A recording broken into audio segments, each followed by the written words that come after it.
I can respect that you like the low fence and you don't like the idea of high fence hunting. You know, some of these hunting operations that have, and this may makes people mad, they may know someone or do have an operation like this, but you're on like 100 or 200 acres and it's high fence and you're having hunts out there and you have hunters come and then they go buy deer or buy animals and they'll put them on the property, a week or two before the hunters come out there and stuff like that. I don't agree with that. That's the kind of high fence hunting I'm against, and I mean, I just think that's a little, it's just not hunting to me. That's just shooting. Big Buck Registry's Deer Hunting Podcast, episode number 221, Shawn Smith, a discussion of high fence hunting, low fence hunting, deer breeding, and genetics. Please support our sponsors as they make this show possible. Today's show is sponsored by Black Ash Outdoor Products. Reduce your risk of tree stand suspension trauma with a Tree Stand Wingman, the Tree Stand Emergency Descender System. The Enforcer. Take control of your odor footprint with your personal ozone generator. Covert scouting cameras, remote cameras for hunting, wildlife, and security. The Horny Buck Seed Company. It's all about the freshest seed. Morse's Sporting Goods. A full line of sporting goods without the sales tax. Northwoods Common Sense. New England's finest white-tailed deer lures, 100% fresh, pure, and undiluted. And Big Buck merch. For only $19.99, you can get a cool, high-quality Big Buck t-shirt and show support for this podcast by visiting www.bigbuckregistry.com/MERCH.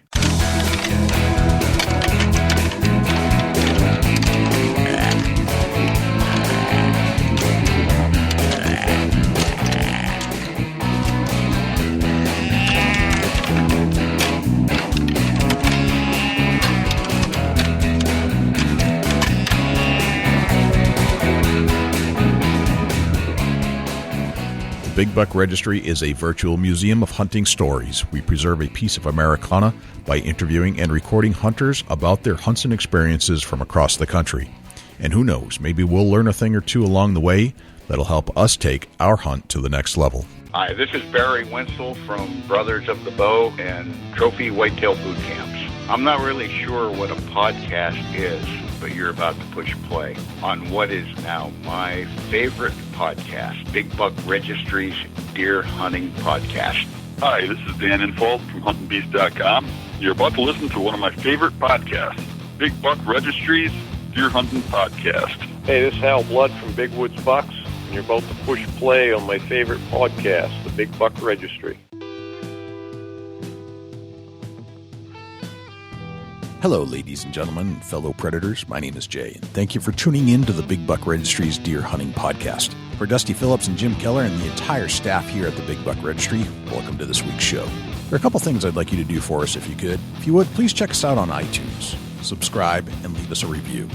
With your help, we're going to try and push this show up the iTunes charts. I know we have a lot of listeners out there, and I need you to take some action. I need you to leave a review and subscribe to the show. If you do subscribe, that'll give you access and notification each and every week that a new show is released. You can also access this show in its entirety on YouTube, Stitcher, TuneIn Radio, iHeartRadio, and Google Play. It's all right there for you to access on demand at your fingertips. Regarding the harness program, we have an ample supply of harnesses to give away from our volunteer donors. If you're in need of a full-body harness, please send an email to j@bigbuckregistry.com. Seems like one of the most controversial topics amongst hunters these days is high fence hunting. So we decided to take another deep look into the subject, only this time with Shawn Smith from Texas. Shawn, along with his father Rowan, runs a high fence, low fence ranch, a deer breeding and genetics facility, and a deer fence manufacturing company. There are many permits involved in running a high fence ranch, state-granted benefits, state agency involvement, and there are quite a few things that we can learn from deer in a high-fenced, low-fenced managed hunting area that we can take to the field, even on public grounds.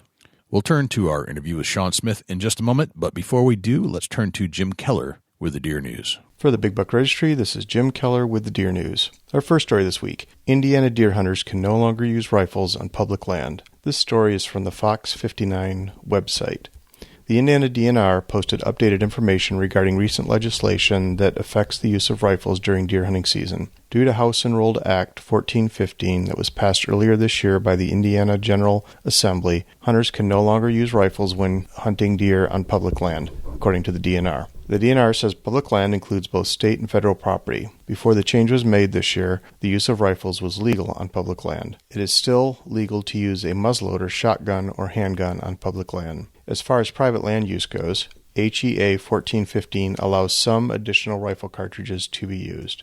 Here's a summary of the rifle requirements for hunting deer on private land. The rifle must have a barrel length of at least 16 inches.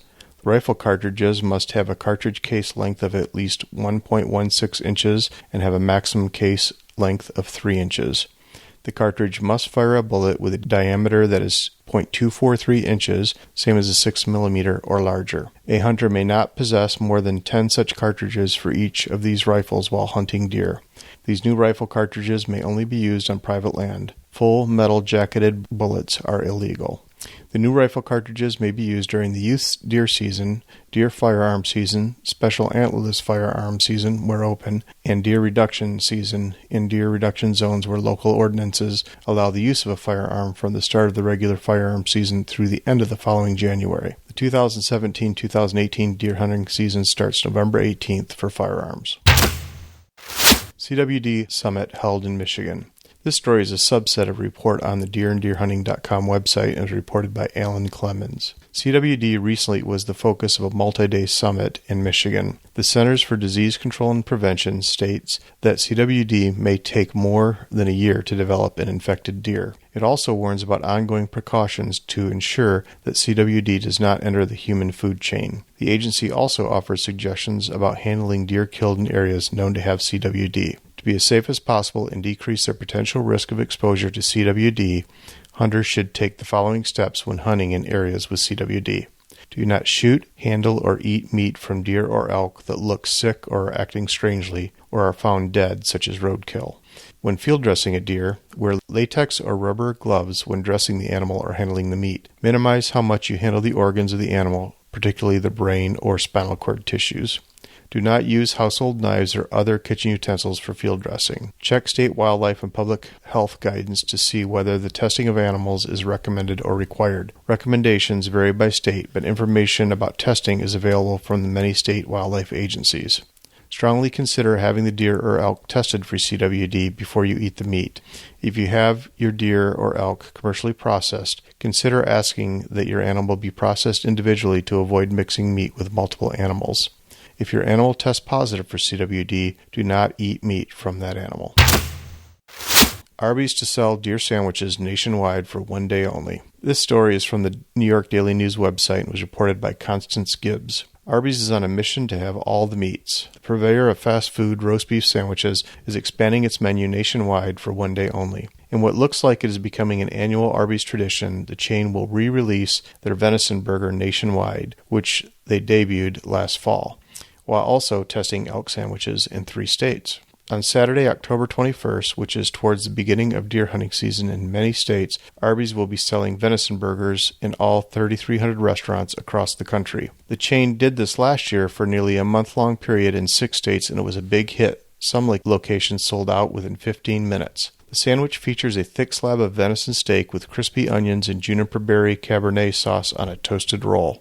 This year, the company took greater pains to secure enough meat to last a little longer than 15 minutes, but with the ever-present caveat that quantities are limited. Chief Marketing Officer Jim Taylor told USA Today if people are interested in trying the sandwich, the only way to guarantee they can get one is to get there when we open or a little before and make sure they are in line, just like the folks did last year. Taylor told USA Today that production to get enough venison product from New Zealand suppliers took a year. In select locations in Colorado, Wyoming, and Montana, Arbys will sell elk sandwiches, a popular hunting species in those states. The elk sandwich will be topped with blackberry port sauce and crispy onions, so line up early.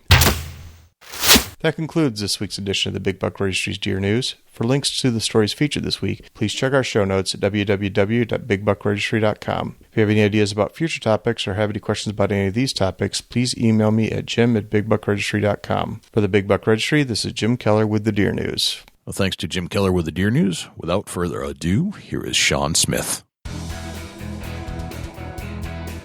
Shawn Smith, welcome to the Big Buck Registry's Deer Hunting Podcast. How are you, my friend?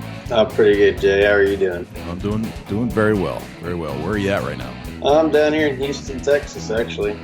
Just still recovering from the Harvey incident and all that. Yep. I was going to ask you, how'd you fare? We fared pretty good. You know, we were blessed. Some friends of mine were not. My mother was actually down in Rockport during the hurricane. She lives down there, but she fared just fine too. A little damage, but other than that, we were blessed. We was able to help out some friends, and so we made the best of it for sure. Gotcha. Well, it sounds like you've come through and survived with some fortitude. And it sounds like everything's getting back to normal. Yeah, it is. Excellent. John, tell me about yourself. Where are you from? Where did you grow up? Well, I'm a Texan, born and raised right here in Houston. I was born here, lived here for a couple of years, and then I moved down to Rockport, which is right on the coast. It's a little fishing town here on the Gulf Coast, and it's known for their duck hunting and their red fishing. And so naturally I got into duck hunting, red fishing, and everything in between. I grew up there till I was about 13, moved back to Houston, finished schooling, went to TCU up in Fort Worth for college, came back to Houston, and started doing construction utility, and also started working on ranching and deer breeding with my father. We started getting into the business. It started off as just we were on hunting leases all the time every year. Sometimes we'd get kicked off, or we'd want to leave for one reason or the other. They jumped the price, or there weren't enough deer, or weren't seeing much, or whatever. And then eventually we got tired of that, and saved up, and were able to get a ranch, piece of property, and start improving it, and kind of went that route with the ranch, and got into cattle, and we've been doing that for about 12 years now. And I also have an event planning company, as well as a high fence company called Game Lock Fence. We basically supply high fences, and I got into that through the ranch and doing all the ranching. Because a part of ranching too is you have to manage the ranch and the budget of the ranch. And when you have a deer breeding operation and feed costs and all these things popping up all the time, I mean, it's you really have to you want things that are quality. You want to do quality work, but you also want to do it affordably. So right. So that's why I kind of got into the fencing business and things like that. Gotcha. All right, so you've got a lot going on. Yeah. We've got a lot to explore in this show. So yeah. Let's get in. And when I think of Texas, I think of ranches, and I think of cattle and longhorns, and so it sounds like you're right in the mix of all that stuff. Yeah, it's what you expect. We're not quite South Texas. I mean, it's Southwest Texas. We're up in the hill country, a little north of Uvalde, so you got some limestone, a little bit of sandy soil, but not much. We're just north of all that red sandy soil, but there's plenty of cactus, a lot of oak trees, mesquite. So yeah, it's definitely that Texas feel, and ours is loaded full of black Angus, and some Wagyu. So yeah, we have all the big cattle out there, cattle operation as well as the deer breeding operation and hunting. Very cool. Well, I want to touch on the ranch itself along the way here, and I also want to get into deer breeding, because that's a subject we really haven't touched on before, and I think we've got a lot to learn about that, and I don't know if it helps out wild populations that are non-fenced or not, but I think there's some things that we can explore. Yeah. So tell me about your ranch and how that all came about and how your dad got into it. Well, yeah, like I said, Jay, we used to do a lot of hunting ranches and leases where me and my brother and my dad would go out and get on a lease with some buddies and go hunt on low fence and put up feeders. And we even protein feed every year. And there was a struggle with that because some of the leasees would protein feed, some wouldn't, this, that, and the other. So that's when we started looking for our own ranch. My dad's construction business started doing pretty good to where he was able to be blessed enough to where we were able to get a ranch, and he came across it, and it was just one of those things where right place, right time. I mean, it was a beautiful piece of property, kind of off of a back road, so it wasn't a lot of easily accessible. And he went out there, and I mean, it was just a gorgeous piece of property. family, the owner had passed, and some of the siblings wanted it, some didn't, so they sold some of the property, and we got the section they didn't. So that's how we first got the 1,300 acres. Then, of course, we high fenced it, which was very expensive, and put out feeders and deer blinds, and started a management program where we would, supplement feed, harvest off, your older cull deer, management bucks, older does, things like that. And then we started learning about, because you're trying to keep the better genetics and spread the better genetics. And then we started hearing about this deer breeding where you can actually, first it was triple T, which a triple T is where it's a triple T permit where they'll actually go and helicopter or net a deer from one ranch, a wild deer, and they'll actually bring it on your property and drop it, and even if it's a high fence or a low fence, and they'll drop it on your property to breed, better genetics. And that's what I had heard about before, and I was like, well, okay, I could see why people would do that. We didn't end up doing that, but chasing down a deer in a helicopter wasn't really. I don't know. We just didn't end up doing that. And so we started looking into more, like genetics. Okay, what about, and then there's, sure enough, there was a deer breeding market out there. It wasn't very big in the beginning, but pretty big. In the Northeast, it was pretty big, Pennsylvania, things like that. But relatively, it was just getting started. And so we first started looking into the different deer, and then we started buying deer. And in the beginning, they wouldn't let you transport deer across state lines, things like that. So, they would let you in the beginning, but only certain states, there were different rules. And so, anyways, we bought South Texas deer. We wanted, deer that looked Texas, that were from Texas, they can survive in Texas weather, and they're pretty acclimated already to the area pretty much. So that's kind of what we went for.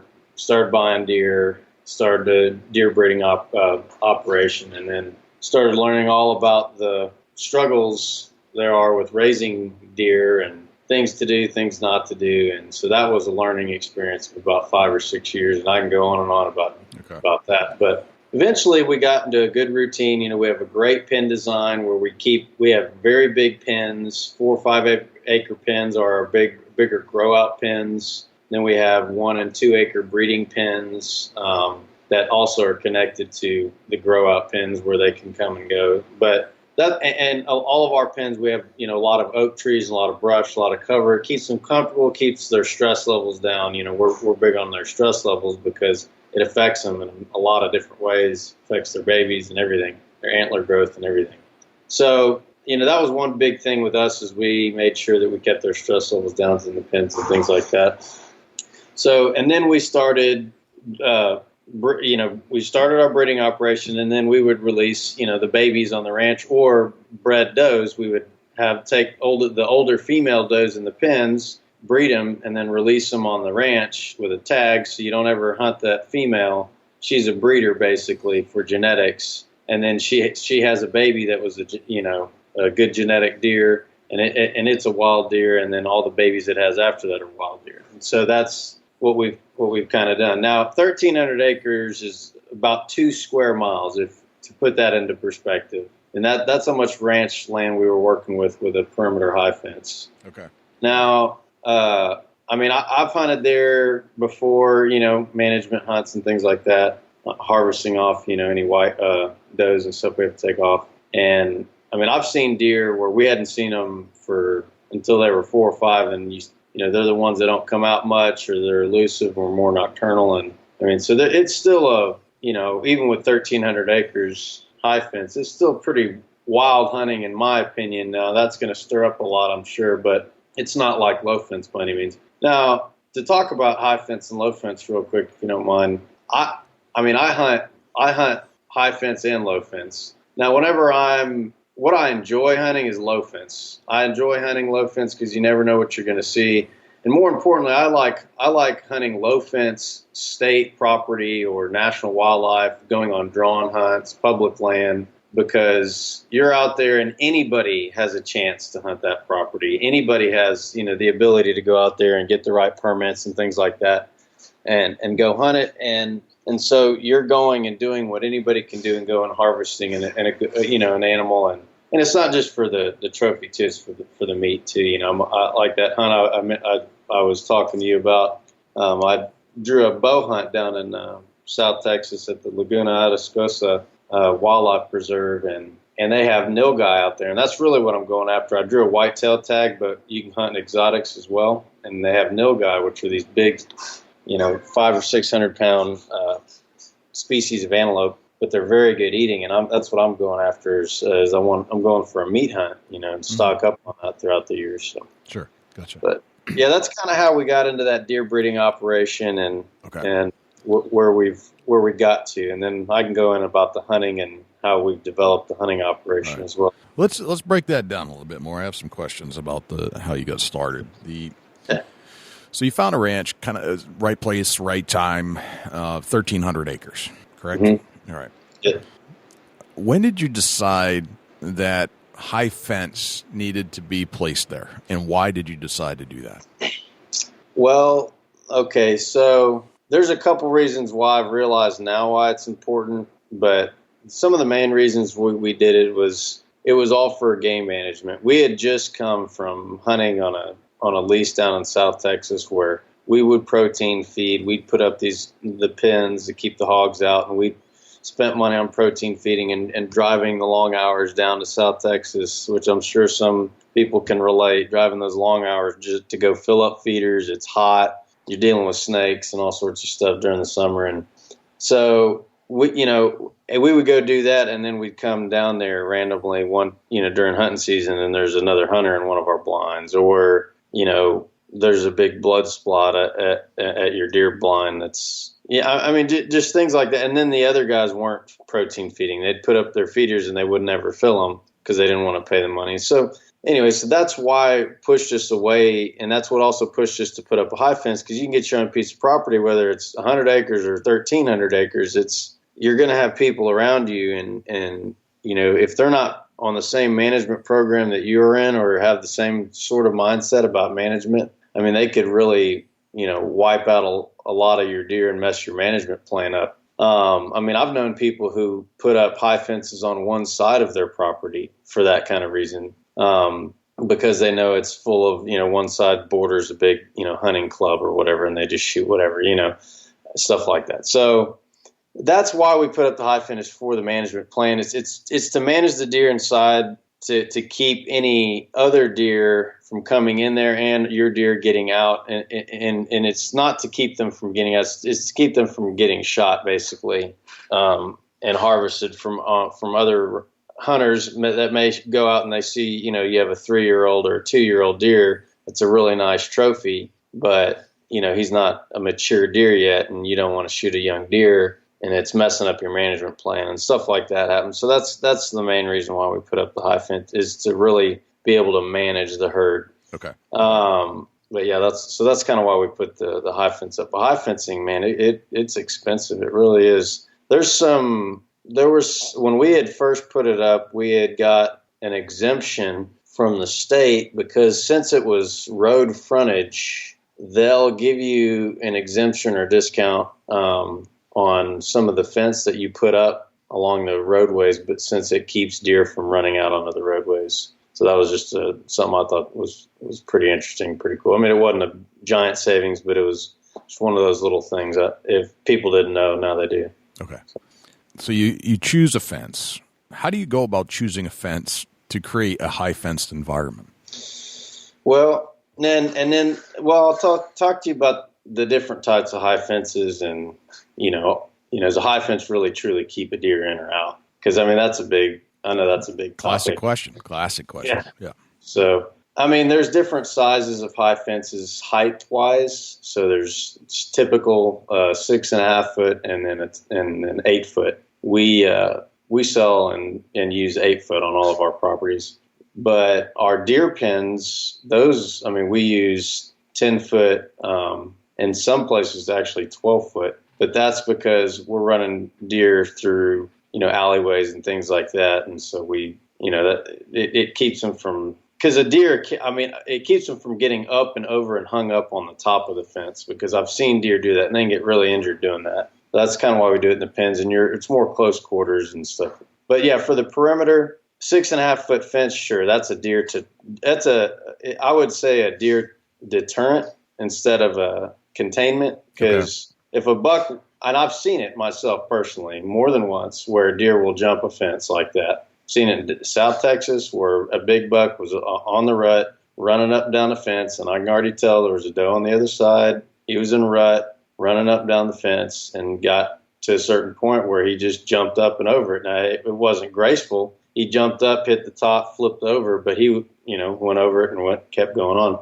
And that was a 6.5 foot fence. Now, I've seen deer run and jump and do the same thing on an 8 foot fence and make it over the top.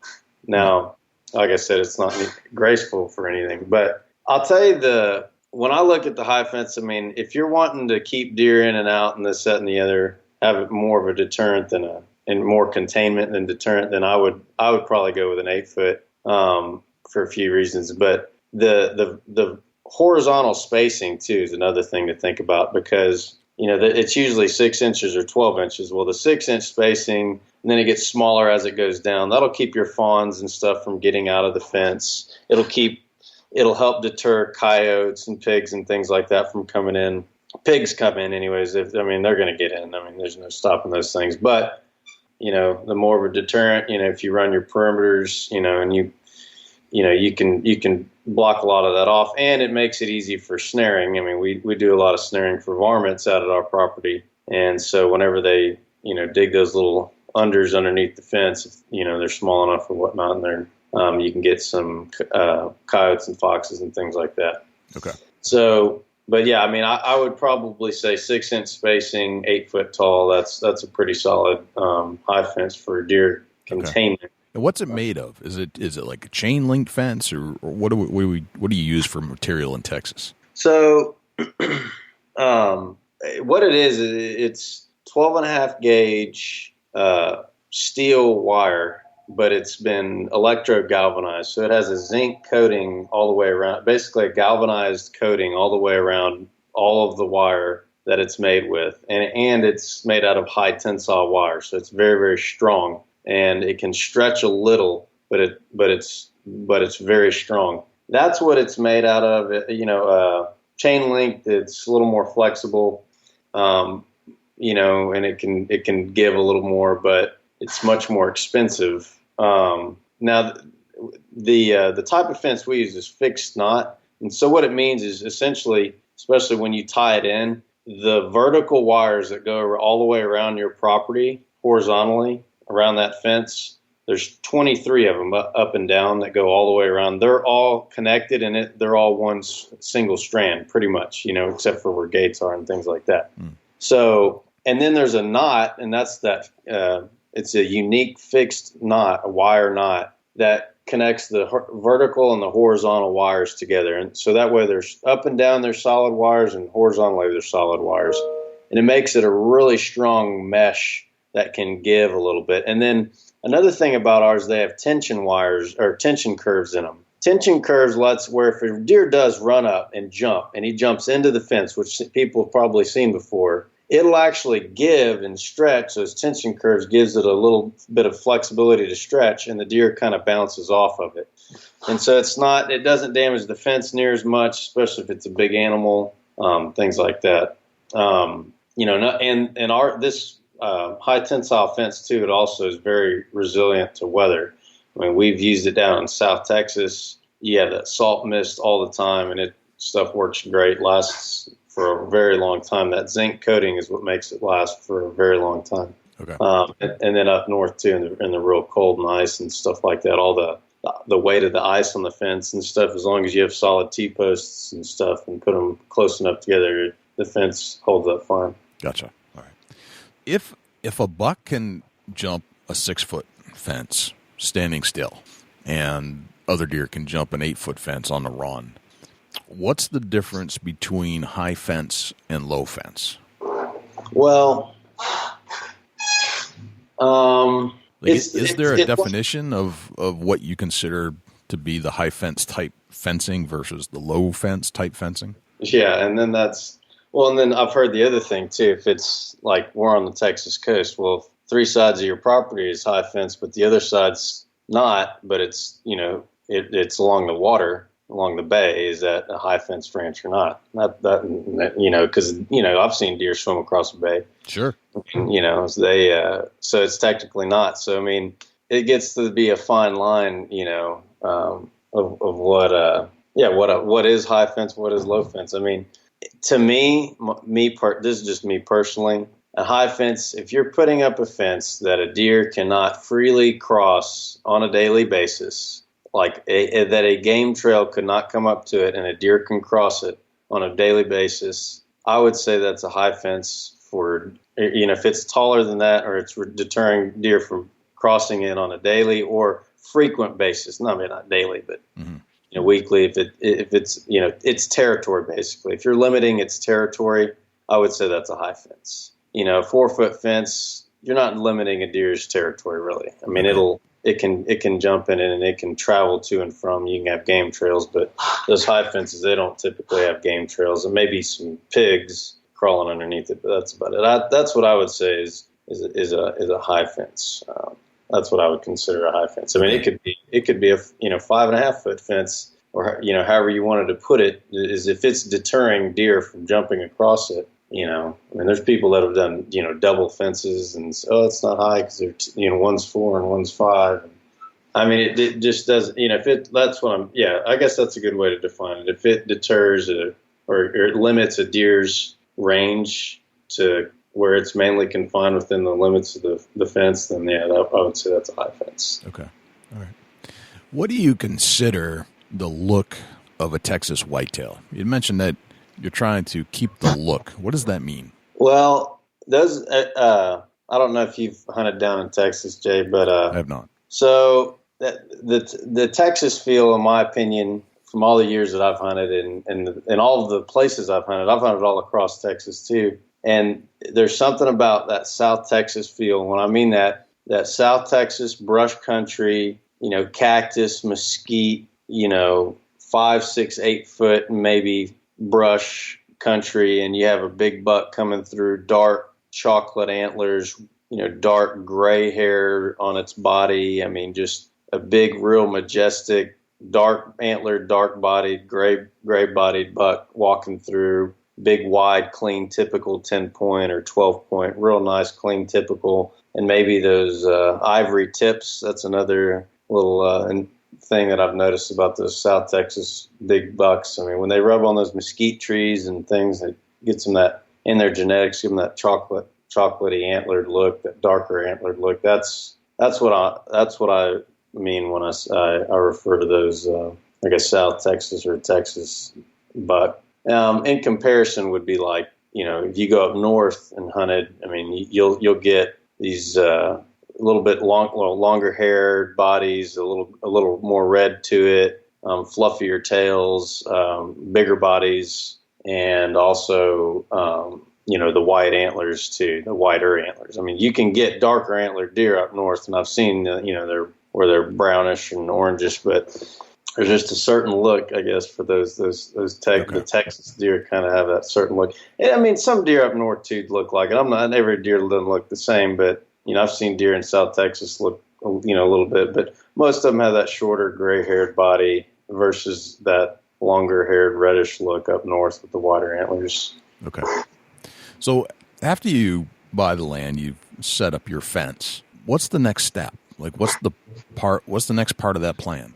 Well, what we did is we put up the fence, pretty much the majority of it. There was a few perimeter gates that we left open, and during the last phase of the building, we started feeding. We were putting out our deer feeders and making sure we were feeding pretty heavily because we wanted to get abundance of deer, and there was also a lot of exotics in the area where there was axis and black bucks. We wanted to have those on our property, so we fed a lot. It was during the summer. We fed a lot, and we had water out there, and then we finished high fencing and closing the gates towards the end.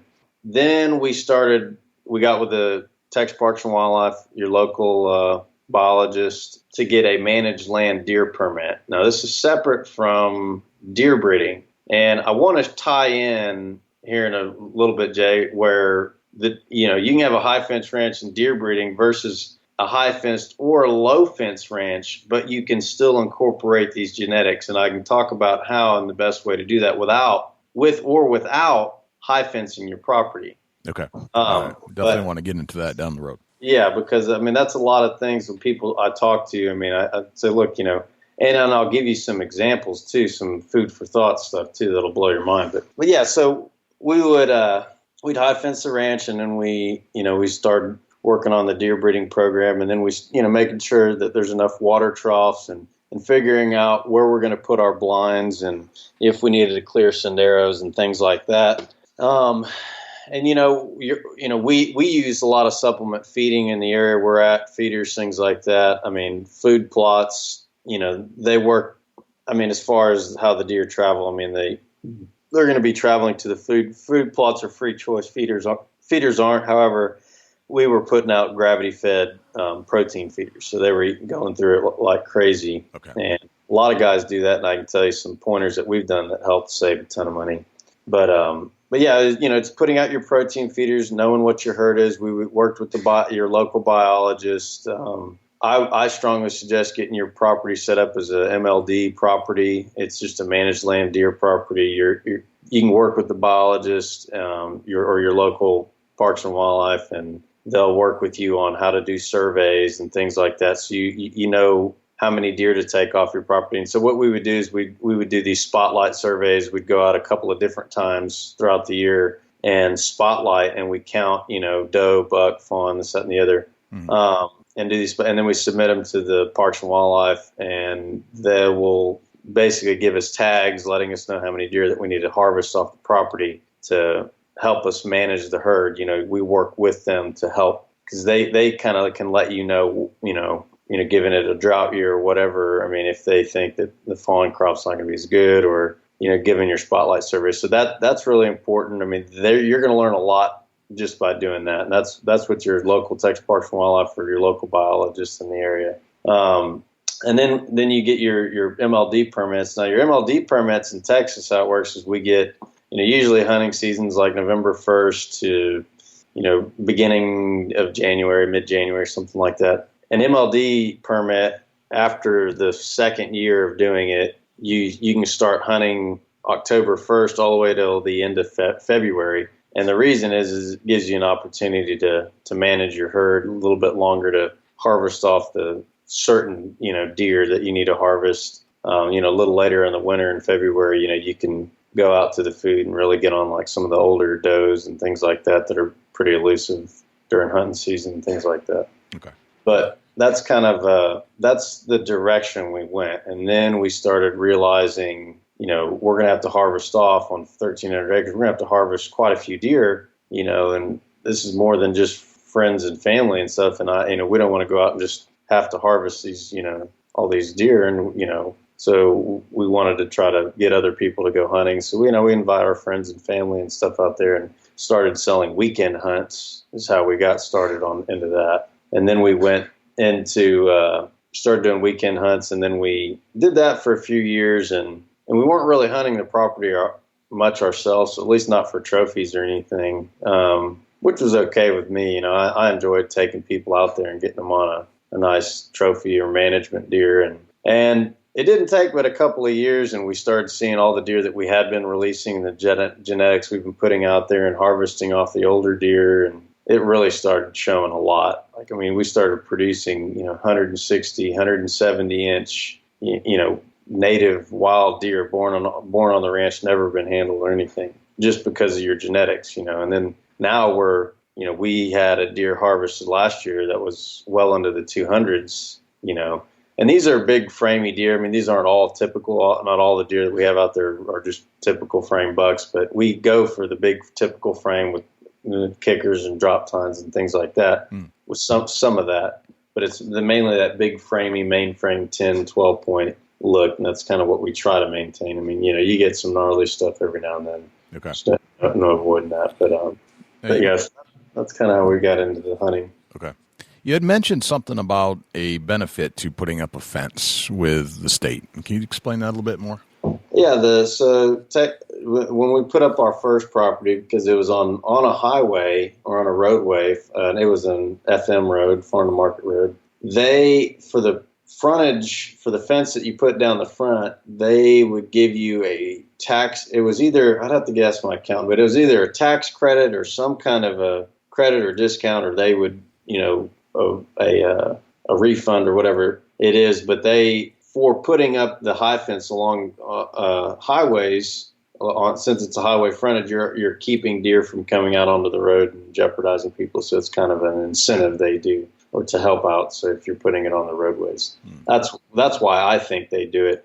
I mean, it could be because, the roadways are a risk of people running into your fence, which we've had happen once so far. I don't know. I'm not, but I think it's to keep the deer off the roadways. I mean, it makes sense to me. I mean, in Canada, I know they've been high fencing certain roadways, or putting 6.5 foot fences on certain roadways to keep the deer and stuff from crossing, and they even have overpasses with game trails underneath them. Really? Okay. Yeah, up in Canada. I thought that was the craziest thing, but it's a wildlife overpass, essentially. I've heard it all. That's crazy. Okay. Yeah. They have high fences that go down the highway that kind of funnels them. It's kind of cool. So there's a tax benefit to keeping deer off the road and keeping them away from motorists. Yeah, there's a little bit of a tax benefit for that, for sure, when you first put it up. And I mean, that's the thing. I mean, deer high fencing your property is very expensive too, and that's why we got into the fencing business, because it was just very, very expensive. Right. So we were able to find some ways to lower the costs and things like that, and do it affordably. In that. How much does it cost to high fence 1,300 acres? Not what it cost you, but today, in today's market, what would that cost? Oh, man.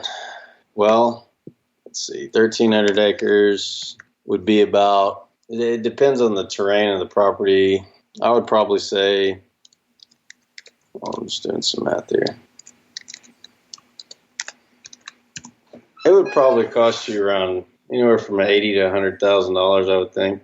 Something like that. Okay. Depends on how many gates. Depends on how many. And that's if you did it in house. Like we did it ourselves. We put a crew together and things like that. You start, which most people, they'll go out and they'll hire a fence crew, a fence company, and to just, hey, I need a high fence on my ranch. They do the gates and everything. We went out and kind of put an ad out in the newspaper that we needed a fence crew that knew how to put up a high fence. We rented all the materials. We went and purchased or rented the equipment. We went and purchased the materials just to make it a little cheaper. I mean, and that's why I say anywhere from 80 to 100. I mean, I've seen some crazy prices for fence jobs, and they look great, but they're just almost twice as expensive. So, I mean, yeah, you can get $150,000 expense on a $1,300 or 1,300 acre ranch, just depending on what you're doing, how many gates and things like that. Terrain. Well, I'm sure there's lots of variables that go into it. But just in general, that seems to be something to think about. Yeah, Jay, now I would like to talk about this since we're on the topic about cost of high fence. Yeah. So a lot of people say, okay, well, look, it sounds like, if you have the money, or if you have the ranch and the money to high fence it, it's great. High fence it, you can put some deer on it, manage your herd. Now, what if you only have a couple hundred acres? I mean, when does it start to be a canned hunt? And you name the deer out on your ranch because it's 100 acres and there's only a certain amount of deer out there. So this is what I've recommended to people before is, and what I've seen some people do, and I'll give you an example of down in South Texas where I mean, I'm pretty sure that this is what happened, but. So what a lot of people do, let's say you have a piece of property, 100, 200 acres or whatnot. You can, and let's say you wanted to improve genetics. Say, I want to improve the genetics. I don't want to high fence it. I'd be willing to spend some money on deer. I spend money on protein feed every year and all these feeders and stuff. Sure, I'll spend some money on deer this year, instead of doing that, or I'm going to do it just, to do something more than just protein feed. Yep. So what you do is you can get with your, I know in Texas Parks and Wildlife, and you can get a DMP permit, which it's a DMP permit is from Texas Parks and Wildlife, and it gives you the ability where you can take deer, you can buy it from a breeder, for example, and put it in a pen. They have rules about the size. I think it's a 5-acre pen. So you would have to build a little 5-acre pen on your property, which is a lot cheaper than the high fence in it. Mm-hmm. You put them in there, and then with a breeder buck. And what I recommend is you buy bred does that are already bred with a buck, put them in a pen. They fawn out over the summer. They get pregnant again that winter, and then you release them because there's a certain date you have to release them in the fall, winter. That way they're acclimated to the area. They get used to the area. They're going to tend to stick around too if they've been in that little penned area. They tend to stay around the area because there's been food there and they're comfortable with it. So you can release them, and it's kind of a soft release, and then they're out in the wild and they're breeding and spreading their genetics. That's what I've seen and recommended to people when they do it, or whether you have a high fenced ranch or not. I mean, you can do it that way, but especially on low fences, if you're wanting to, increase genetics, that's how I recommend doing it, rather than just taking them from one ranch and just releasing them out on your ranch, because there's some benefits when they're in the pen at the beginning. They're getting used to the environment, the weather, the terrain. I mean, there's all these different little things. I mean, the water. I mean, there's a lot of different things in the new areas that they go to, unless it's like right down the street. But I mean, if it's a new area, there's some acclimation that they need to go through, and it's just a little bit better if you kind of do that, and then you just go and start opening up the gates, and then they can come and go as they feel. And I mean, so that's kind of what I recommend. If you're wanting to say, hey, what's the cheapest and best route to do to increase the genetics on the property, that's how I would recommend to do it. And it's pretty affordable. You'd be surprised. Okay. Pretty surprised what bred doe can go for. Okay. Very good. You had mentioned that you bring in the state biologist to assist you with the analysis of how many deer should be taken off the property. Right. And they give you tags. Are those tags legitimate state tags? Like, those are those tags that you have to report after the kill, or are these just recommendations? Yeah. It's a whole program from the state. So the first year you're part of the program, there's certain surveys and things you have to do and submit in paperwork. And then you have to report every kill, what portion of the property, the age of the deer, how many points, the sex, all these different things. And then you submit all those documents to the state with the tag numbers and things like that they gave you. They also take how many tags you didn't use to incorporate that into your calculations for the next year. Okay. And the next year. And so that's why after this first year, the second year, they're actually tags from the state. Just like it's almost like a hunting license, but it's for that ranch for this deer only. So you can only use it on this ranch for this deer. And so, like, if someone were to come out there and harvest a whitetail, they would use our ranch tag and not their Texas state tag, because it's a managed property. Okay. Managed property. But it's still the Texas tag. Still a Texas tag, but it's a different type of tag to recognize where it came from. Yeah, because, if you think about it, the tag that you get from Texas Parks and Wildlife, hey, I'm in this county, you can harvest this many bucks, this many does. That's essentially a survey of them doing the same thing in that county, but they did it on your ranch, so here's the tags for your ranch, if that's a comparison. Okay. You had mentioned that you try to reduce the stress levels on the deer inside the ranch. How do you do that? Well, okay, so that's something we've worked on. Obviously, deer like a lot of cover, and we noticed out at the property, it's not real thick on some areas, and so the deer would tend to run a lot. And, in the beginning when we first had the property, they tend to run a lot, and we didn't like that. And that's just driving to and from the deer blinds. You'd be driving and then you see them all running. And so, we obviously, they're going to run. They're a wild animal. How much stress that's putting on the deer on the property. And so what we had our guys do is we had our manager. He'd go out there, and even just twice a week, especially during the hunting season when you're going to be out there and driving around and spooking them a lot, is he just started going out there and cornering the roads every now and then. And, I know this is, again, baiting, but we wouldn't bait the feet or the blinds per se. He would go out there and just hit the corn off the Ranger for a little while. And the deer end up getting used to it. They'd still run off and things, but we noticed they weren't as scared. I guess because he was just going out there more. I think just his presence out there more. I mean, that kept the stress level down. Other than that, I mean, a deer is a wild animal. I mean, they're honestly, I mean, just you got to be quiet. You got to go in, try not to make a lot of noise, you know, give them a lot of cover, make sure they have a lot of cover and they feel comfortable. You know, I mean, I've seen some of these deer pens these guys have, and these poor deer,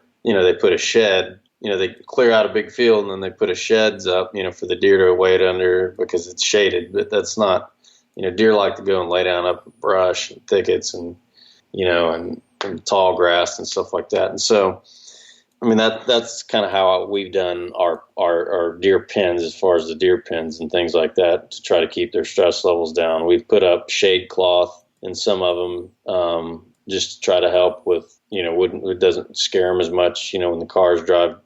You know, the main roads is not too far away. It's every now and then the cars drive by, so we put shade cloth up to keep that from spooking them, or you know, or anything like that. I mean, you know, a deer can get spooked pretty easily, and so, you know, we do a lot to try to keep them. And then we go out there and we, you know, our guy, our ranch manager, he's great. He goes out there and he hand feeds them pretty much, not hand by hand, but what I mean by hand, he goes out there with buckets and the bags of certain mixture that he has, and he puts it in these little troughs, and you know, then he drives off and leaves, and then the deer will come up and eat it. But then they've gotten more comfortable. You know, when they're more comfortable, their stress levels down. When they're not comfortable, their stress levels go through the roof. Right. And a deer can literally die from stress. I mean, they will, stress alone can kill a deer, and it's amazing. But yeah, that's how high strung. I mean, they're wild animals. I mean, there's no taming down a deer. I mean, you can get deer that are comfortable with you. That's still a wild animal.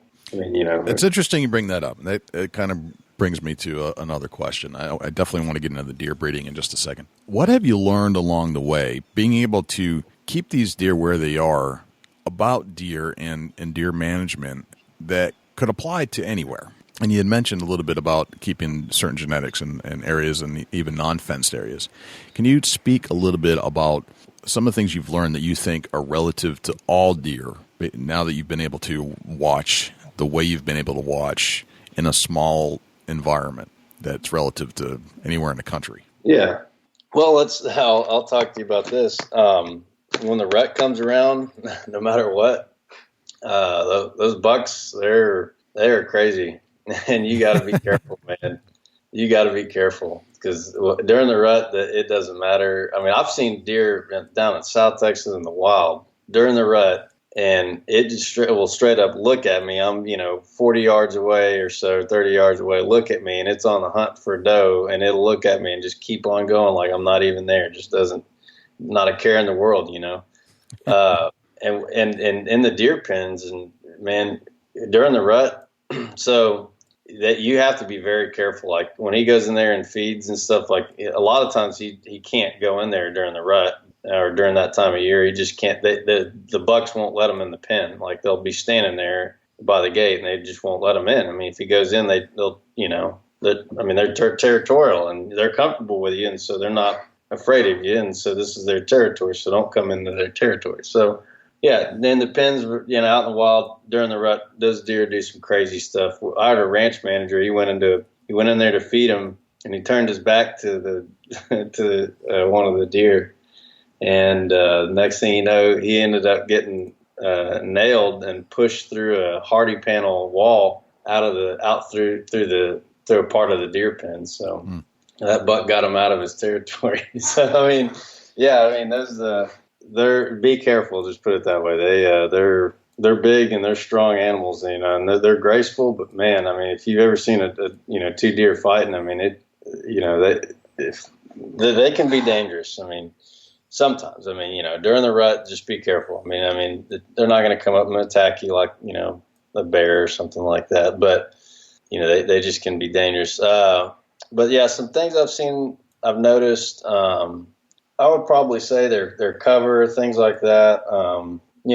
Their fawn. I mean, one of the things that amazes me the most about seeing those deer up close and being able to work with the deer is the fawns and the babies and how that whole process works. Because you see a mother give birth and she's walking around, one morning, and then that afternoon she's giving birth, has a baby on the ground, cleans it off, licks it off, eats all the stuff that comes out to keep the smell down, for nutrients and to keep the smell down, because naturally, their predators can smell that. They're going to know what that smell is, and they're going to come. So, and then it doesn't take long. So whenever the fawns happen, we're having to walk the pens every day because we go over there and we give them some medication and stuff to make sure they're going to be, strong and there's no problems with them. Sometimes you'll find the fawns and at a bed of ants, fire ants or something, and you will have to clean them off and give them some medication to make sure they don't die. Right.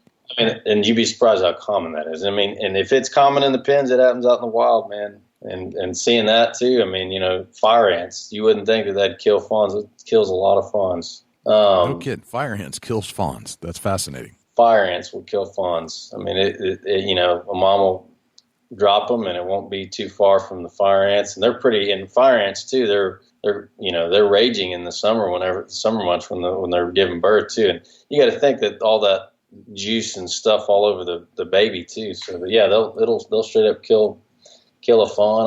Rattlesnakes.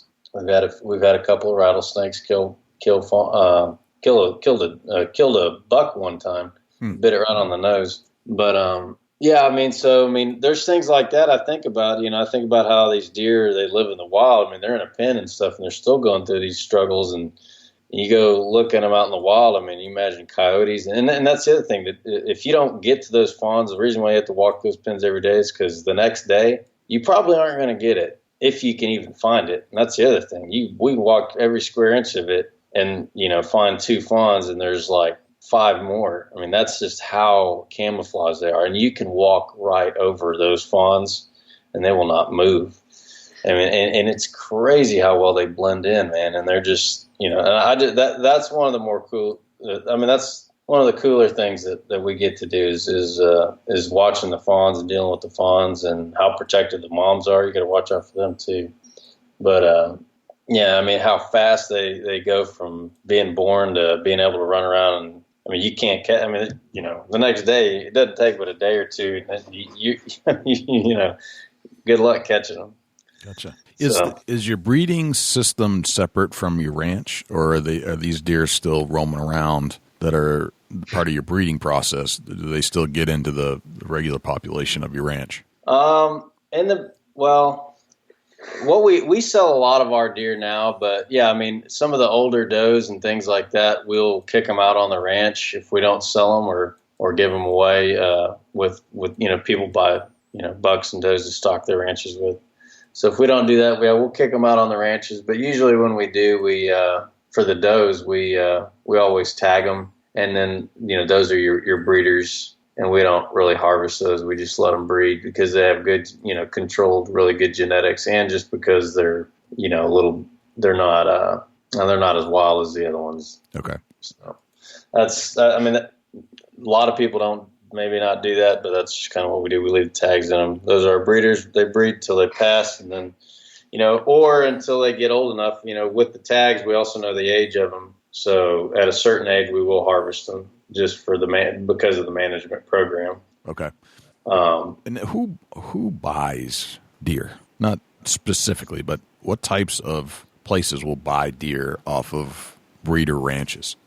So breeder ranches, they sell pretty much to 3 different markets. They sell to other deer breeders who are wanting better genetics, or they want some of your genetics, or, like we have some of our bucks, our males, they're proven producers. A lot of their offspring have really good genetics and really good antlers, and they have good health and things like that. So we keep track of that. We actually DNA every single one of our deer. Every single one of our deer, we get a DNA sample and we DNA all of them, and it ties into all their parentage and all these. It's a very, very complex system. And we do that mainly for the deer breeders and just to keep track of your herd and know which deer produce, and that's the other thing. It's not just the males. People look at a male and say, well, this male's a big buck. He should be able to produce any big buck on any of these does. When it's not the case, you can have a big buck on a doe that's not a good doe, and may not produce anything. you could have a mediocre buck on a great doe, producing doe, and it produces a really big buck. But it's not always guaranteed. Again, just because it's set, good deer doesn't mean it's going to be a big offspring or whatever. So it's a complex program, but yeah. So you'll sell the deer breeders, you'll sell them does, you'll sell them fawns, you'll sell breeder bucks. You'll actually also sell semen. Semen sales are a big deal. Okay. And that's a whole other part of the breeding where we get into the actual insemination process where it's just like cattle, where they'll run them through, put them in a chute and inseminate them. And then that way you instead of buying a buck, it's a little bit cheaper sometimes to buy the semen and just do it that way. And then I mentioned to you in the beginning, I know about crossing state lines. Well, semen you can ship across state lines, no problem. But, actual deer, it's a different story. Right. Depending on the state. Okay. Let's talk about the hunting a little bit. Like, how does the hunting go down, and what rules do you have in place for the people that come there? That's a whole other different ballgame. Yeah. So, and this may be, outfitters and things are going to relate to a lot of what I'm about to say. So we had a property, and we wanted to do weekend hunts. Now, if you're an outfitter, you don't necessarily have to own the property to do the hunts. I mean, you lease the property or whatever, or, you have an arrangement with the landowner and then you get hunts to come out there. So, but it's still, a weekend type, or I call it a weekend hunt, a 4 or 5 day hunt, 7 day hunt, something like that. It's a short period hunt, relatively short period hunt. So that's what we started at. Clients would have to come out. We'd go to the hunting shows. It was a lot of work, a lot of marketing, having to try to learn all that stuff and all this deer breeding and hunting and all this. It was a lot to handle, a lot to learn. So as we started getting into that and doing these hunts and going down there and guiding all the time, and I started looking into it, and I'm like, I'll tell you what we might want to try is to actually lease the property, but not lease it as like we'll lease it, but we're going to lease it in a way where everything's taken care of. Yeah, you can bring your hunting, vehicles and things, but the blinds are there, the feeders are there, they're always full. We protein feed and keep it full. Like, we maintain the property, we provide guides if you need them, we provide cleaning if you need it. Basically it's a seasonal lease. You come out, you get a hunt, and we put a package together. And the reason why I wanted to do that is when you're doing weekend hunts and the short period hunts, you're entertaining the clients, you're putting them on deer and things like that, which is fine. It's just a lot of work, a lot of pressure, and that's fine. And I enjoyed doing that, meeting a lot of different people. But we went the seasonal lease. We wanted to try that, so we started marketing it and did the numbers and how many deer we were harvesting, kind of put some packages together and did a seasonal lease where a group pays to come out, a group of hunters, and they come out. This one's actually a corporate group, but they come out and they hunt, all of deer season, and then they've added in, a weekend of turkey season, and then some axis and things like that. And so that's what we've gone to now, and we like it a lot because we go down, I hunt on our second ranch, has some low fence. I go out there and hunt on that a lot. On both ranches, the high fences, we have leases on both, where we have groups on both. And, and I'll go out there and hunt a little bit. But like I said, we don't really shoot any trophies for ourselves on the property. I've taken one trophy off those ranches for myself in the 12 years that I've been there. And, I enjoy it. I'm looking at the deer right now. And I'm proud of that deer. It was the biggest deer I'm probably ever going to harvest. And I can tell you that actually my dad harvested a whitetail in Canada. This was in 2006 or something like that. But it was the biggest one shot by a non-resident. That was a pretty cool hunt.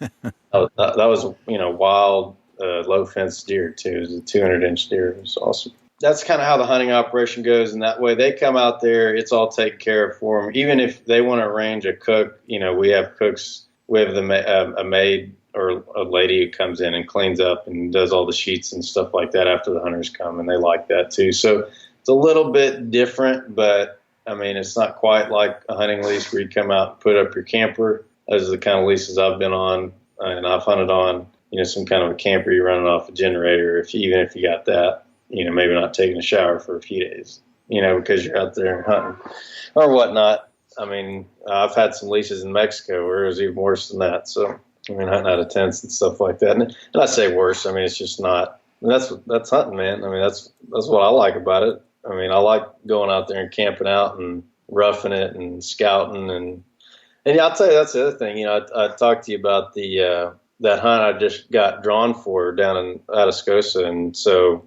one of the first things I did was I started looking up, where am I going to hunt? Where do I think these animals are going to be? Without going to the area first to scout, it's like my pre-scout scouting. You know what I mean? Like I'm scouting where I want to go scout to have, to try to get an idea of where I might go hunt. So right. I want to put up my spot.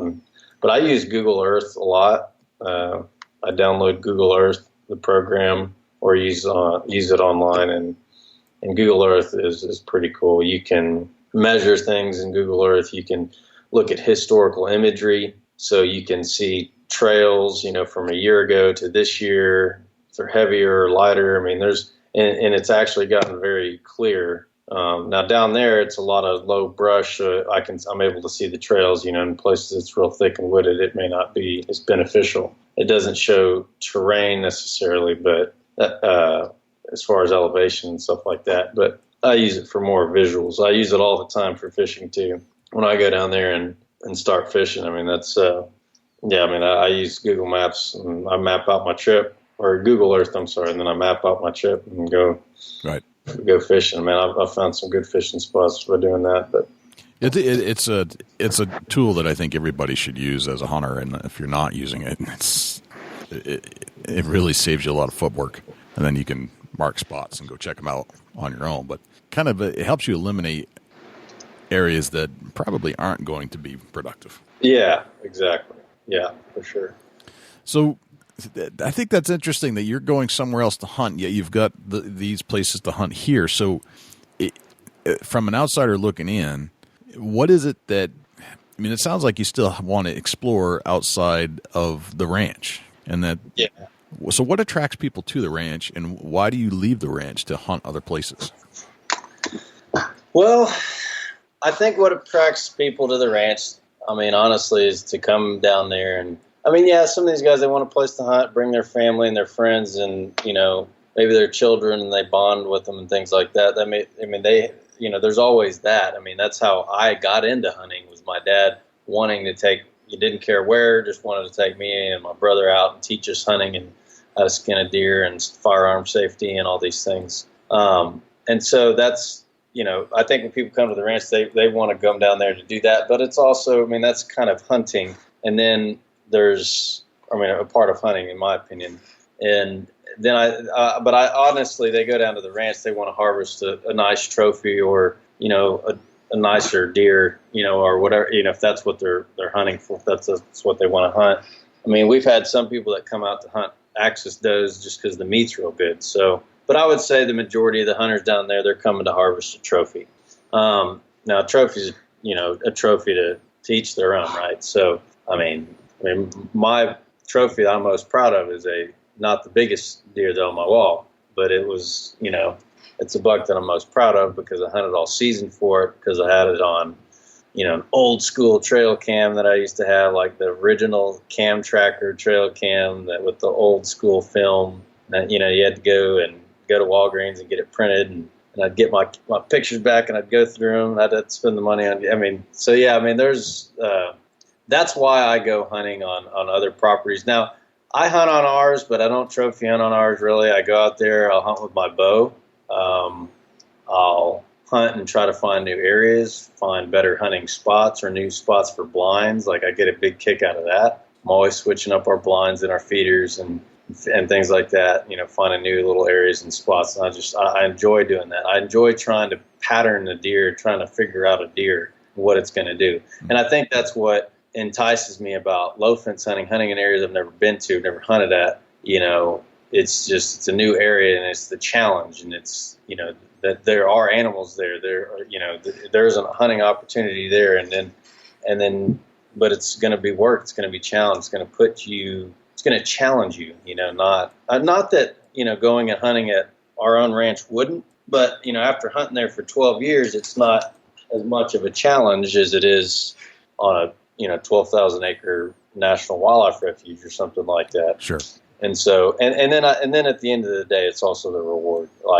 One of the most rewarding things that I get out of the ranches that we have and operate is taking someone out there and letting them and teaching them how to hunt and firearm safety and harvesting their first buck and seeing that smile and seeing, that feeling you get whenever you get to harvest your first deer and introducing someone into hunting. That is the thing that I enjoy the most about our two ranches, and that's what I get. And that's one of the main reasons I don't really hunt out there, is because anytime I go, I'm always thinking, well, I need to bring someone. Who can I bring? I want to bring someone to let them enjoy this too, because I always view it as an opportunity. I didn't have those opportunities all the time when I was a kid. My dad didn't either. It's an opportunity, so I try to give opportunities to others too. Bring them in, teach them how to hunt, introduce them to hunting. But at the end of the day, when you go out and harvest and you go do work and I've also applied for those permits for 3 years until I got one. So, it's just more rewarding, and it's not just whether or not I harvest an animal or not. If I don't, I'm going to keep continuing to try to hunt and learn and get better, and it'll make it all more rewarding when I get to stock my freezer and chow down on some nilgai someday, hopefully. Right. God willing. Right.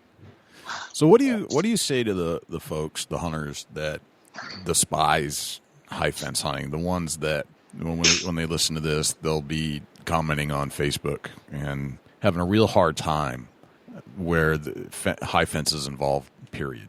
Honestly, man, I completely understand. I used to was never even on a high fence or ever been to a high fence property until I was, 20 or so. I can understand why they would be not like it, and honestly, and I can respect that, and honestly, and then that's what I would just say is, I can respect that you like the low fence and you don't like the idea of high fence hunting. Some of these hunting operations that have, and this makes people mad, they may know someone or do have an operation like this, but you're on like 100 or 200 acres and it's high fence, and you're having hunts out there, and you have hunters come, and then they go buy deer or buy animals, and they'll put them on the property, a week or two before the hunters come out there and stuff like that. I don't agree with that. That's the kind of high fence hunting I'm against, I just think that's a little, it's just not hunting to me. That's just shooting. That's not hunting. But also I want to go a little bit further. I enjoy the low fence hunting, and I can completely respect that. And I think at a certain point, someone's trying to manage some property and, 1,300 acres, 1,000 acres. At what point is it okay? I don't know.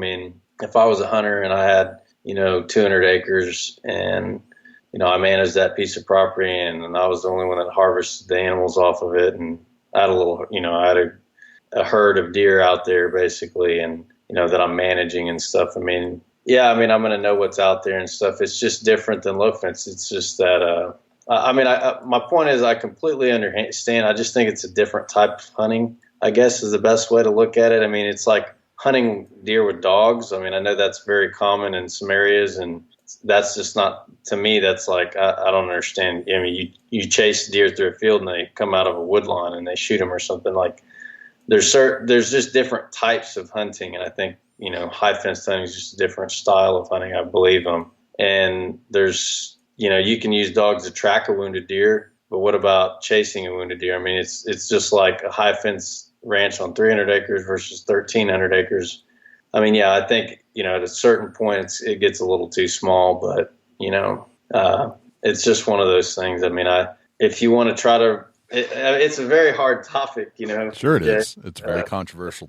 I try to answer the question as best as possible, but in reality, it's just a different type of hunting. And honestly, all the things that they say about the high fence stuff, I can respect, and I do. And I can agree with some of it, to be honest with you. I'm not going to sit on the other side of the fence and say, well, no, that's not, I understand and I agree with some of the things that they may say about high fence hunting, and but I can respect it, and I try to respect, other ways of hunting. And I think honestly that's the main thing, is just try to respect other hunters. I mean, you would in the field, or I would, at least you'd hope to. And it's just but I mean, yeah, there's some mistreat and there's poaching and there's things like that. Like that's the kind of stuff that I'm not cool with, or harvesting deer illegally and things like that. Like that's a big, like that rubs me the wrong way big time. I'm not cool with that stuff. But okay. Like I said, I can respect, and I respect low fence hunters. I am a low fence hunter, and I can understand that it's different than high fence hunting, and it's just a different style of hunting, I guess is the best way to put it, or a way to put it. Gotcha. What about studies as far as science is concerned, where they're struggling with CWD or EHD or things that are causing problems in other populations? Is there anything that can occur or does occur at your level where we can maybe learn from these deer? Yeah. So a couple of things, just like with any other, animals or even fish or anything like that. I mean, you take salmon, for example. They start growing salmon in farms, and they have to supplement feed them. And whenever you get salmon in a condensed area, just like an animal, they're going to be they're going to be susceptible more to infections and things like that. So you have to give them antibiotics and things like that. So same thing with deer. I mean, in the pens, we have to, there's things that can happen and diseases and things like that. And so EHD, for example, in South Texas and in Texas, it kills and can wipe out a lot of deer breeders, kills a lot of deer. We just lost a deer to EHD. Well, we suspect it's EHD, but the signs point to it. But I mean, there's certain things you can do to help it. EHD can be caught in the wild too, but in my opinion, I feel like when deer are in a penned-in area or in a more confined area, just like any other animal, they're going to be more susceptible to infections and spreading infections and viruses and things like that, like EHD. Now, I will say this, monitoring CWD, for example, now I wouldn't say because of deer breeding. Let me take that back. Deer breeding has helped stimulate testing for CWD, in my opinion. I know in Texas, for example, there was a ranch last year that got positive for CWD. Well, they came in and did testing and killed off some of the deer and stuff that were positive, and they looked into it and they shut down, the transport of deer for a little while. Right. The export farm did. And so, but now they're having live tests, and now they have all deer breeders doing live tests. It's more work for deer breeders, but it's more testing and more, watching and understanding those diseases like CWD wouldn't be as well understood, if there weren't, millions and millions and millions of dollars in deer breeding. I can assure you, because it kills CWD up north is pretty bad, and it kills a lot of herds and causes a lot of problems. So there's been there's been EHD vaccines that they've tried to come out with and all these different things. And hopefully one day we'll have some vaccines that we can give to some of the deer in the pens and things like that. So to answer your question, when you put animals in a confined area, yes, I think they're more susceptible to certain things and diseases and things like that. But, what a lot of people don't understand, and I may be reaching out there a little bit, but it's fine. It is alfalfa is a very common carrier of some viruses and bacteria. And a lot of alfalfa comes from the same areas. And you'd be surprised how many deer breeders, they don't feed a lot of it, but they supplement that with the feed that they give because it's forage and stuff like that. It's good for the rumen and things like that. It has a lot of good bacteria, but it also has bad. And it can carry viruses. And so there's been some people that say that, some of the CWD has been transmitted through some of the stuff that's gone through alfalfa and things like that. But, it could be hearsay. But, CWD's in the wild too. But they also do random CWD testing now on harvested animals. So the Texas Parks and Wildlife wild deer, especially in the areas that it's shown up in. So I don't think it's really adding to any kind of outbreaks or anything. If anything, I feel like it's probably helping it expedite the understanding of it and the prevention of it, just because there's a business and an industry that can be directly affected by it. I mean, it could be very, very much affected by it. So I feel like there's a big push, and a lot of talk about CWD and deer breeding. I mean, any deer breeding auction or convention that you go to, I mean, you can't really go through the whole thing without hearing or seeing something about CWD, EHD, or talking to someone about it and things like that. I mean, we do things to monitor our deer, and I mean, we've taken them, and whenever they start coming down with, if we think it's, EHD or something like that, we've kept a really low rate of mortality. But we watch the deer and we try to keep them cool. We have misters that go down the fence line sometimes during the summers when it gets really hot. I mean, there's little bitty things we do to try to keep any of that from killing the deer. I mean, we've even put them in the walk-in cooler before. We'd had to dart them and bring them in there to cool them down, because they get overheated and it kills them pretty much. So, and a lot of hemorrhaging and things like that. So, I mean, yeah, I don't think it's really spread a lot of diseases. I feel like now, the Parks and Wildlife departments, they oversee the transport and the sale of deer. Especially, I mean, I know in Texas, and I'm just referring mainly to Texas, but I know they do this in the other states too, but they're very particular. You sell a deer, the transaction of the deer. When deer die in your deer pens, you have to send off a brain stem from the deer that die, a certain percentage of them. Oh, interesting. Okay. And if you're not in the beginning, first 3 years of deer breeding or of being monitored, I should say, you have to send off every brain stem of every single deer to get tested, and you have to pay for it. So, I mean, it costs you money when you have deer die too. So that's, yeah, they're costing you money, but actually you have to spend money when a deer passes away in most cases. So, but it's all for the testing, and it's all for, the greater good and the cause. I mean, we're trying to monitor it, we're trying to make sure, trying to understand it, and see why and what causes it, so we can help prevent it and maybe come up with vaccines for it. So, I know a lot of people, they have a lot of bad talk about CWD and, deer breeders are spreading CWD and stuff like that. But, that's my opinion on it. I wouldn't say deer breeders are necessarily spreading it. I mean, they're finding it in deer breeders because deer breeders test for it. It's because the Texas Parks and Wildlife and the other departments, they require testing for it to help catch it before it spreads, to keep it from spreading, before it spreads in their herd and they sell it to another deer breeder and it spreads in their herd and things like that.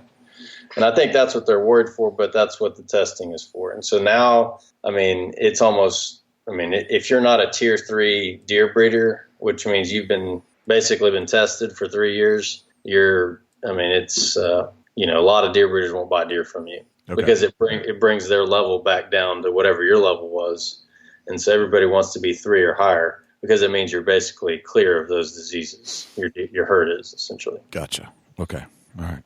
Very good. This has been a very interesting talk about stuff we don't talk about a lot, and it's fascinating. I appreciate you giving us the insight to your world of deer management and deer breeding, and how you started the high fence area. And out of curiosity, and you don't have to answer this question, but this is just pure curiosity. You're not a sponsor on this show or anything of that nature. How much does it cost to go hunt at your ranch for a weekend? It costs, it just depends. I mean, and that's another thing we do. We donate hunts every year. This year we have one. It's a wounded warrior hunt coming up in October, where we have a wounded warrior coming out, and he's getting a hunt. It's called the Trophy of a Lifetime hunt. So he gets to come out and he's going to get to harvest a nice trophy off the ranch. So, but yeah, I mean, it usually depends on the size. If they're going for, a smaller deer, a cull deer, or a smaller management, or some of our bigger management or smaller trophies. I mean, those are ones, I mean, up to about a 150 is our management deer for us, for out at our property. Just because they're just, I mean, at a 150 max or 145 or 140 max, like if he's a mature deer, and that's about all he's going to get, we refer to him as a management, because most of ours, we like to have the big 10s and 12s that are 160 and higher, big wide main frames, and then they go way up into the 180s and 190s. But I mean, it can cost anywhere from $2,000 to $6,500, and Jay, can I also talk a little bit about the ranch too? I want to talk about some of the operations too, if someone's ever getting into this industry or can relate. But saving, watching your costs and things like that.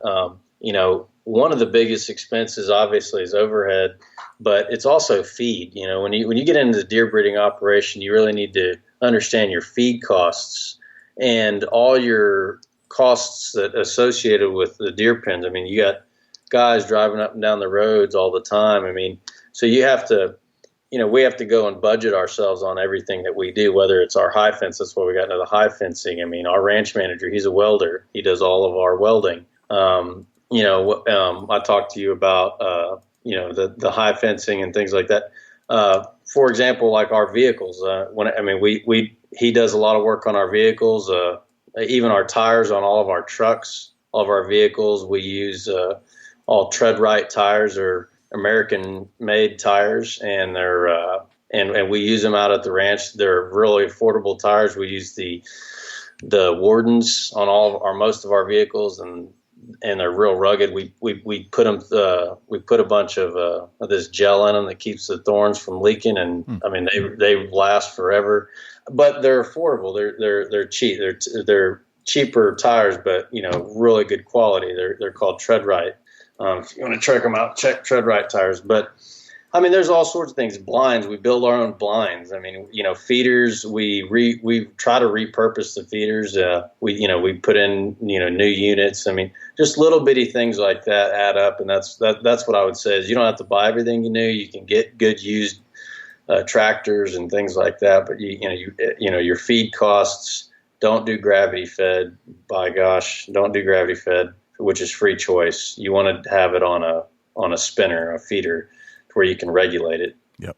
Because just raccoons, varmints, you'd be surprised, it adds up quick. So just budgeting yourself too, and watching that your budget. And, that's for managing and operating a ranch and an operation like that. That's the biggest thing, because you're not getting constant income. You'll get lump sums here and there, but that's another part of the management process that's pretty complicated. Okay, all right.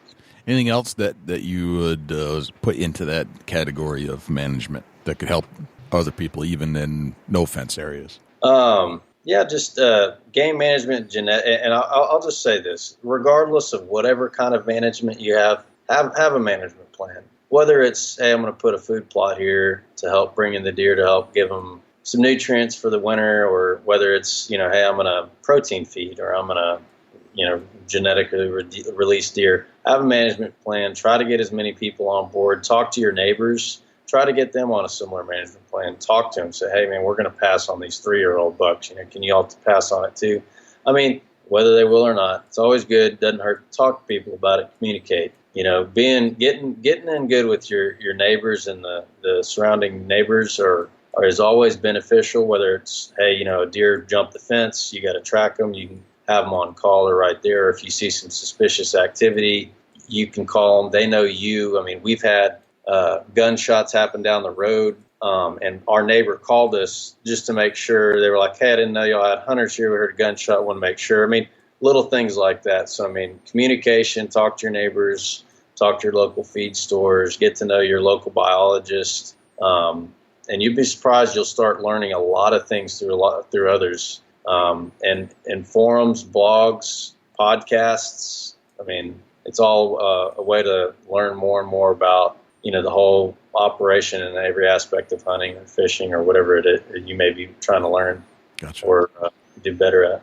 Well, that's fascinating. Absolutely fascinating. And I appreciate you going into so much detail. It's really give us a much deeper view inside that aspect of a world that is kind of controversial, to be quite honest. Yeah, it's very, very controversial. Yep. And it's very hard to discuss it, too, because it's just so controversial. And it's hard to discuss because I feel the same way as a lot of the guys sitting there arguing. I'm like, yeah, Right. You know what, I'm with you, even though I'm in the industry. It's just kind of a part of this business. And so, I mean, you try to not do certain things and do certain things. Like, we've had guys come out and say, hey, man, I'd like to shoot that deer. That's a nice buck you have in the pens, And we're like, okay, well, you want to hunt them in like a month and a half? Like, we're not going to do that. I'm not going to do that. Like, I'm sorry.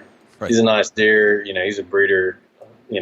This we have some of his offspring are out on the ranch if you want to hunt and see if you can't hunt and find one, I don't know. And that's the other thing. I'm like, dude, you release that deer, there's no, you may not see that for another year or something.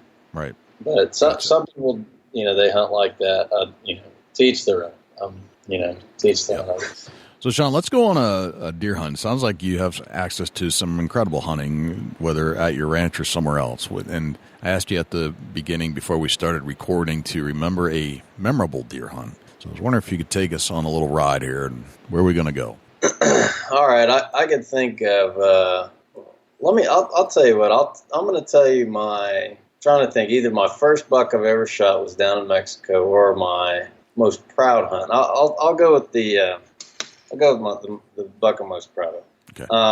So I was hunting down in South Texas in Webb County, which is about 40 miles from the border or so of Mexico. And it was a pretty warm, early winter, fall. It was around Thanksgiving, and it was still pretty warm. We had a front that had blown through not too long before Thanksgiving, and I went down there with my dad and brother. And I had my hunting blind set up on a part of the property that no one really hunts. They don't think there's very many big deer there, but I saw some sign that looked like pretty good. So well, I'll try it. No one hunts back here anyways. So I had my blind set up, and I put up a tower blind during preseason. And I didn't quite get done finishing my senderos and clearing out the brush so I can see a little bit and make sure I have some good shooting lanes and there's nothing in the way. And so I was hunting, and then this buck came out, and it was real foggy that morning. I could tell. I was like, that's a nice rack. I mean, I couldn't quite see, but I could see it was just dark movement moving through the brush, and I was like, that's a nice look rack. I mean, that looks pretty nice, from what I could see. Yeah. Anyways, and he goes in there and he's scraping up and marking his territory, and it was awesome, man. I mean, imagine just up in your tower stand, you're looking out across, a foggy field where just like a few feet is foggy, and you see these antlers, these tines just coming through and just tearing up a mesquite and water dripping off. I mean, it was awesome to see. And so he moved through, and he came by, and he came across one of my shooting lanes that I hadn't quite finished a little bit too far, and passed on through, and then kept on going. And I was like, man, I didn't get a shot off on him. So I kept hunting, and then the next day I hunted, and I saw him again. And he came, but it was the next afternoon when I saw him, and he was coming back, and he came back through that same route. But I had problems with both my shooting lanes. So the next morning I went out there and I hunted, and I didn't see him. And I was like, all right, well, I'm going to clear out my shooting lanes because I'm not going to let this happen again when he comes by. So I'm out there. So I get out of my blind, and I walk over there, and I'm sitting there. And I'm breaking limbs and snapping limbs, not really cutting any. They were mainly like twigs and just mesquite branches. So, you can just snap them or bend them and break them. So I was snapping them, bending them, breaking them and all this stuff. And at the corner of my eye, I look over, and I wasn't 35, 40 yards away. That buck's just standing there looking at me, just staring at me. And he's looking, he's kind of nodding his head back left, has his neck stood straight up looking at me. He starts stomping that front foot, and then he puts his head down and he starts messing with the brush and stuff. And so I don't know if he was in the rut, so he was confused. He maybe thought I was another buck breaking stuff. I don't know what was going on with him, but he didn't run. So I'm scrambling, and I had my 4-wheeler backed up right up to that over by those trees. And so I'm getting my scalper out and getting my gun out. I'm like, this deer's going to run off 100%, and I'm loading up my weapon. And I get a good rest on the tree, and sure enough, that buck's there. He's just looking at me, and I could tell. He turns sideways, and that tail goes up kind of a little bit, and he takes one look back at me and kind of stomps. Yeah, I mean, right before they're going to just, they're about to bolt, they kind of put that tail up and just kind of look. And, oh, yeah. And, I mean, I didn't have much of a chance to shoot him, and then I pulled the trigger, and he went down, and then I decided to I'm real big on giving them time to die and letting them lay down. And so I pushed my 4-wheeler out a little ways and then drove off, came back after I got my father and my brother. Came back about an hour and a half later, and there he was, laying there about 30 yards from where I'd shot him. He was a nice mainframe 10-point. He was a little narrow, but he was real heavy, real typical, just real. He was probably 145, 148, and Boone and Crockett, and he was just, I was so happy about that deer. Very cool. Loaded him up on my 4-wheeler and drove him into camp, and everybody's walking around looking at oh, good job, man. It was awesome. It was nice. a good time, man. That was fun. That's awesome. I was only about 14 or 15 then, but yeah, it's awesome. Very cool. All right, I've got 10 rapid fire questions for you, Shawn. Hey, also real quick, if you ever want to come down, you ever in Texas want to come down and shoot some axis or something, do some hunting, give me a holler. We got plenty of axis out at our ranches, and I'm going down there all the time. So, oh heck yeah! Figured I'd shoot the invite. That'd be fantastic. Never done that before. Yeah, that's exciting. But 10 rapid fire. All right, you ready? Sure. All right, what's your number one hunting tip of all time? Safety. Be safe. Always be safe. God, it's such a good one and often overlooked one. Love it. What's that one thing that you have to have in the woods with you at all times, or you feel naked without it? That's a flashlight. Flashlight? Like my knife. Oh, my knife. Shoot, my knife. Knife. Okay. Yeah. Right. Flashlight. What's your biggest pet peeve in life? Not achieving your full potential. That's a good one. I like that a lot. How old are you today, Shawn? 31. You're 31. What would you tell the 15-year-old Shawn Smith, knowing what you know today?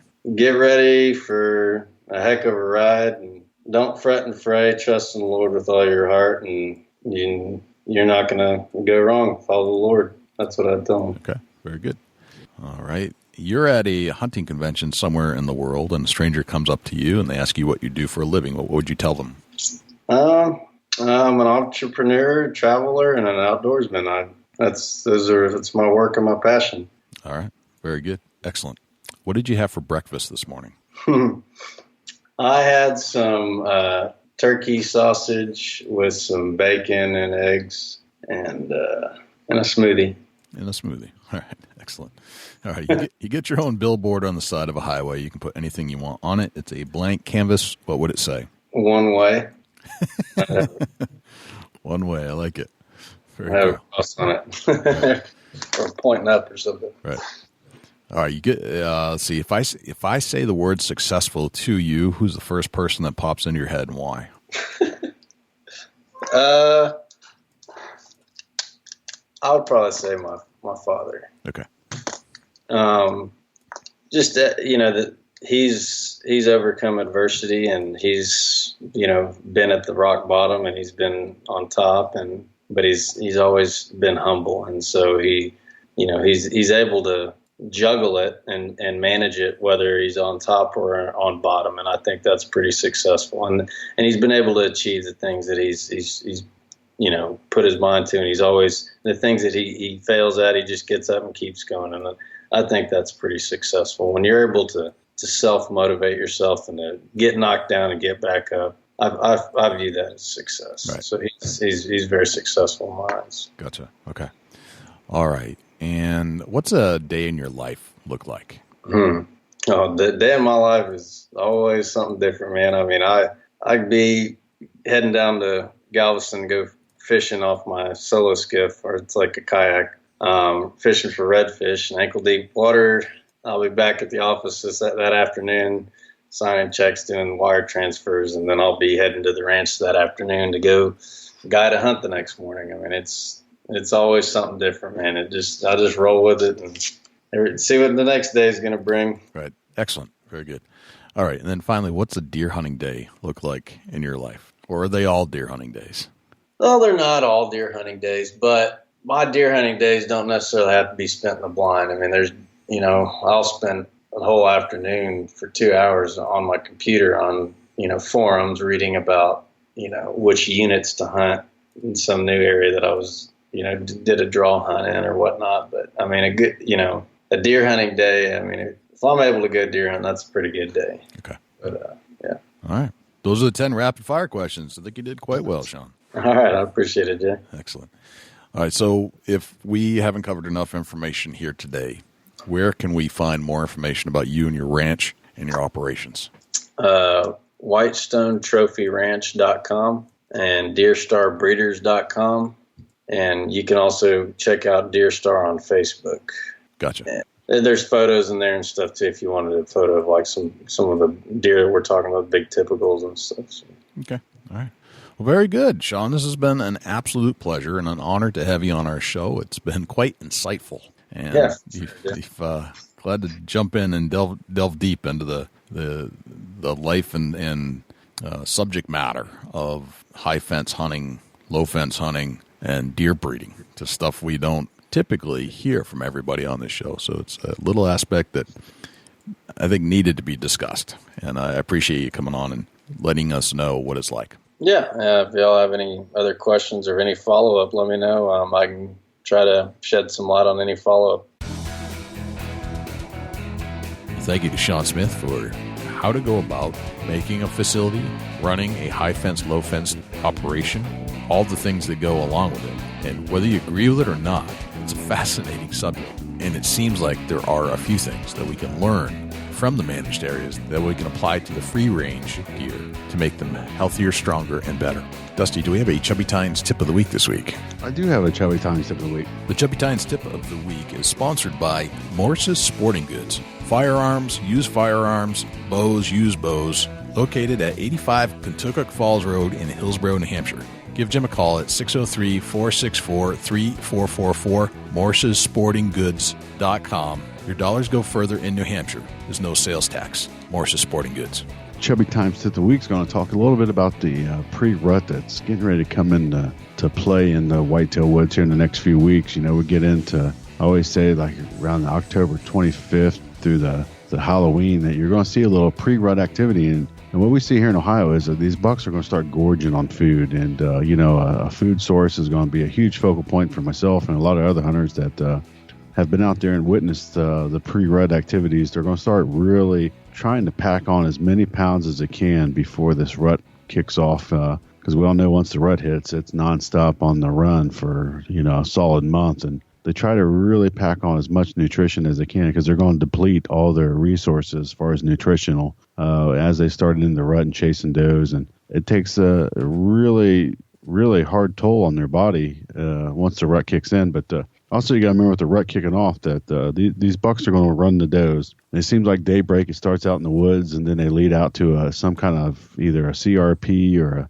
a cut cornfield, somewhere that they can keep a good visual on the doe. They can keep a good visual out for predators or hunters. So they go to them. A lot of times they go to them open fields, and that's going to be a huge focal point for myself to get to the fields and hunt the skirtings of cut cornfields or thicket, where the deer are going to naturally push out so that they can keep an eye on their does and they can keep the predators and the hunters in a visual sighting of anything that could bother them. They're going to want to get out in them fields, and it gives them more room to run, chase the doe, wear her down, get her where she's kind of wore out, where they can, put the fancy on her. So I started focusing on tree stand placements along my field edges, and if you got everything set up just right, I tell you, the rut can be really fun, but it's so unpredictable once the rut kicks in and what the deer movement's going to be, and you're going to see a lot of chasing, a lot of buck activity, cruising around trying to find a scent trail, maybe on a hot doe, but with any luck, you'll be out there in the woods and old Mr. Big Boy run right under you.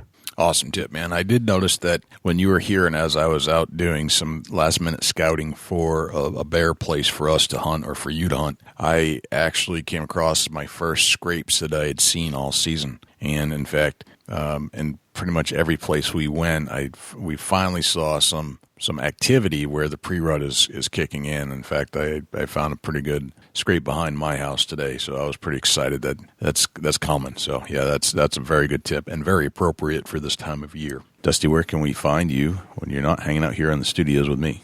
Shoot me an email, dusty@bigbuckregistry.com. You can look me up on Instagram and Twitter @ChasingAntler, Facebook.com/Chubby Tines Outdoors. Jay, where can the people reach out to you when you're not on the mic? Likewise, you can shoot me an email, jay@bigbuckregistry.com, and you can visit us on Facebook, facebook.com/bigbuckregistry. We're also on Twitter, which is twitter.com/bigbuckregistry. We're also on Instagram, instagram.com/bigbuckregistry, and YouTube, which is youtube.com/bigbuckregistry. On YouTube, you can listen to all of our podcasts in their entirety. As far as videos are concerned, it's a boring video, but the audio content is there, so you can actually listen to our podcast. You can also listen to all of our live shows that we've done on Thursday nights when we do them, and we've gone back and re-interviewed a lot of our previous guests we had on the show just to put a face to a voice, let's put it that way.